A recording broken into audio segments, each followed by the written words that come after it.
ધોરણ 10 વિષય ગણિત પ્રકરણ 12 પુષ્પા અને ઘનફળ. તેમાં આજે આપણે દેખીશું માર્ચ 2024 બેઝિક્સમાં પૂછાયો એક દાખલો. આવડો મોટો દાખલો છે, પણ દાખલો ફક્ત છે 2 માર્ક્સનો. બહુ મોટો દાખલો છે, એનો સમજવાનો દાખલો. મેં કહ્યું કે આ ચેપ્ટરના મોસ્ટ ઓફલી બધા દાખલા સમજવાના છે, સૂત્ર બાકી તમને આવડવા જોઈએ. ઓકે, અને સૂત્રો હું કહું સિમ્પલ રીતે. દાખલા ગણતી વખતે સૂત્રો તમને ના આવડે તો સૂત્રો ખુલ્લા રાખવાના, કે જેથી તમારે વારંવાર રિવિઝન થાય ને એક વખત સૂત્ર આવડી જશે. એક જ્યુસ વેચવાવાળો તેના ગ્રાહકોને આકૃતિમાં દર્શાવ્યા આ પ્રમાણે ના પ્યાલામાં જ્યુસ આપતો હતો અને નળાકાર પ્યાલાનો અંદરનો વ્યાસ કેટલો છે? 5 સેમી. હવે આપણે લખીશું અહીં નળાકાર પ્યાલા માટે વ્યાસ બરાબર ડી બરાબર કેટલું છે? 5 સેમી. તો ત્રિજ્યા એની અડધી થઈ જાય. ત્રિજ્યા બરાબર આર બરાબર એની અડધી મીન્સ કે એના છેદમાં કેટલા આવશે? 2. અડધી મીન્સ કે છેદમાં કેટલા આવશે? 2 આવશે. બરાબર છે. હવે દેખો, પરંતુ પ્યાલાના પાયામાં અર્ધગોલક ભાગ ઉપસી આવ્યો છે. મીન્સ કે અર્ધગોલક ભાગ ઉપસી આવ્યો છે. આપણે નીચું અને પ્યાલાને એમ કહીને આમ ઊંધું કરીને દેખીએ તો દેખાય, કાં તો એમ નીચું કરીને આમ નીચેથી દેખીએ તોય દેખાય, પણ આપણને અહીંથી દેખાય નહીં. જેથી પ્યાલાની ક્ષમતા ઓછી થતી હતી. જો પ્યાલાની ઊંચાઈ 10 સેમી, ઊંચાઈ મીન્સ કે હાઇટ કેટલી છે? 10 સેમી. કેટલી છે? 10 સેમી. તો તેની આભાસી ક્ષમતા શોધો. આભાસી ક્ષમતા મીન્સ કે મને દેખાતી નથી તેવી.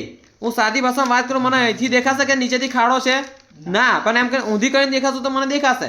બસ સાદી ભાષામાં પેલો જે ચા આપવાવાળો મન તો એને સીધો જ ગ્લાસ આપશે ને, તો મને તો એવું લાગે કે મને તો 10 રૂપિયાની ચા આપી છે, હે ને? પણ ખરેખર 10 રૂપિયાની 5-6 રૂપિયાની પણ ચા હોય. કેમ? તો કે આ ભાગ અહીંથી ઉપસી આવેલો છે, હે ને? તો નીચે જગ્યા વધારે રોકાવે. નીચે તો ખાલી જ હોય ને બકા. અંદરથી સિમ્પલ ભાષામાં જેટલું ભરાય તેટલું ભરાશે, પણ વધારે ભરાય નહીં. પણ મને તો શું લાગે, મને તો 10 રૂપિયાની ચા આપે છે. એટલે આભાસી ક્ષમતા શોધવાની છે. દાખલો વધારે મોટો નથી. બાકી આપણને કીધું કે સાચી ક્ષમતા શોધો, તો સાચી ક્ષમતા આપણે આ પણ બાદ કરવાનું થાય તો આપણને સાચી ક્ષમતા મળે. અને એ દાખલો થોડો મોટો થાય 3 કે 4 માર્ક્સનો થાય, પણ આ સિમ્પલ આપણને કીધું કે ફક્ત આપણને જે દેખાય તે શોધવાનું છે, વધારે પછી માથાકૂટ કરવાની નથી. હવે જ્યાં ક્ષમતા આવે ને ત્યાં શું શોધવાનું થાય? ઘનફળ. શું શોધવાનું થાય? ઘનફળ. અહીં કયો આકાર છે? નળાકાર. તો કે નળાકારનું ઘનફળનું સૂત્ર શું છે?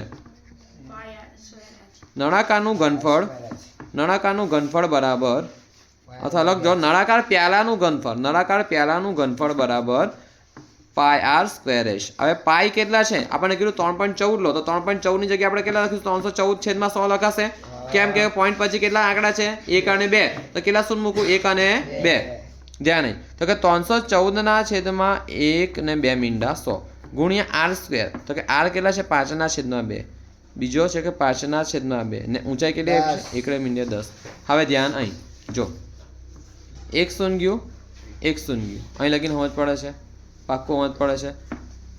5 દૂની 10. અહીં લગીને સમજ પડે છે? પાક્કું. હવે દેખો ઉપર શું હોય તે બેઠું લખે. 314 ગુણ્યા 5/5 છેદમાં 2 દૂની 4, 4 દૂની 8. હવે કર્યો ચાલો 314 આ રફ પેજમાં કરો તો ગુણ્યા 5/5.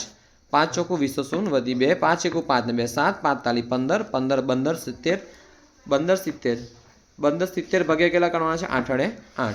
હવે 8નો ઘડી આપણને આવડતો તો બોલ દેવાનો. 8 એકુ 8, 8 16 ભાગ નહીં ચાલે એટલે 8 એકુ 8 કરીશું. કેટલા વધ્યા? 7 વધશે છે ને? 7 વધશે. 7 અહીં, 7 અહીં. 8નો ઘડી બોલો. 8 9 72, 8 9 72. તો સિમ્પલ 7માંથી 2 જાય તો 5, 7માંથી 7 જાય તો 0. હવે આ 0 ને નીચે ઉતારીશ.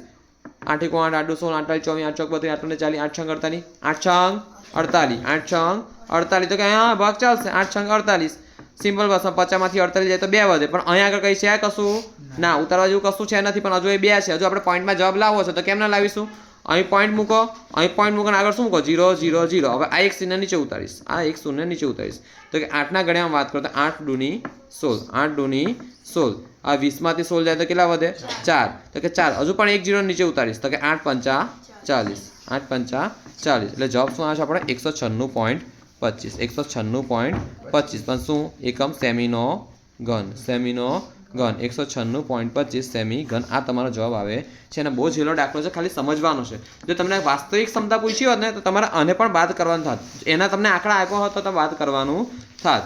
પણ તમને આભાસી ક્ષમતા મીન્સ કે તમને જે દેખાય છે તે જ કહેવાનું છે. ખરેખર જે છે તે નથી કહેવાનું. તમને જે આભાસ લાગે તે ક્ષમતા તમારે કહેવાની છે. તો તમે સાદી રીતે દાખલો ગણો. અને આ દાખલો રકમ મોટી છે, દાખલો બાકી જરી અમતો છે.